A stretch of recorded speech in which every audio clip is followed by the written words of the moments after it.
The smell of blood was as strong as always, but after 6 months, Thorn barely noticed it anymore.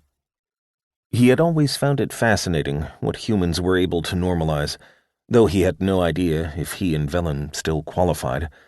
The tang of rust, mixed in with the underlying stench, gave the city a gritty taste, and it was with some relief that Thorn stepped into the great hall.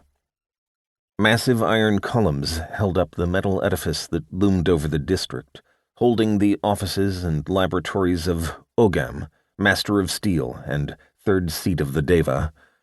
It was here, among the crafters and artisans making machines of war, that Thorn and Velin had been living. The smell of blood and steel gave way to an exotic mix of spices, oil, and magical ingredients that Thorn found much less offensive, and he strode up the main staircase 2 steps at a time, his long legs carrying him quickly to the top.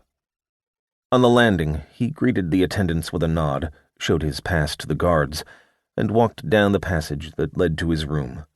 These days he had taken to wearing a black and gold robe formed by nanites, and carrying his staff wherever he went, if only because it clearly identified his status. Not that he was possible to miss. Standing at 8 feet 9 inches tall was more than enough of a feature that people remembered who he was.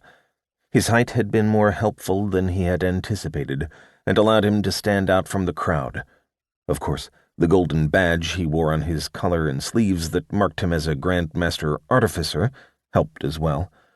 Seeing Thorn coming, one of the other crafters who worked under Ogam stepped to the side of the hall to make way, bowing his head toward Thorn.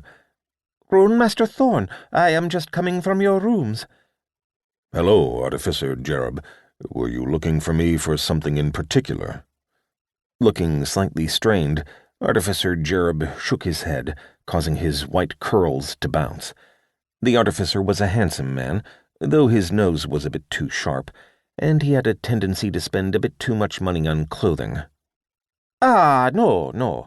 I was inquiring with Lady Velin about the progress of one of the plants I'm testing."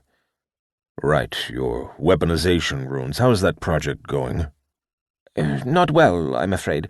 The effect of the rune circle isn't bad, but the plants are dying too fast. Unless I can solve the growth problems, I'm afraid it will be a loss." Smiling slightly, Thorn patted Jerub on the shoulder sympathetically. "I'm sure you'll figure it out. If you'll excuse me." Continuing on to his room, Thorn didn't miss the sneering expression that flashed across Artificer Jerub's face as the white-haired man stared after him.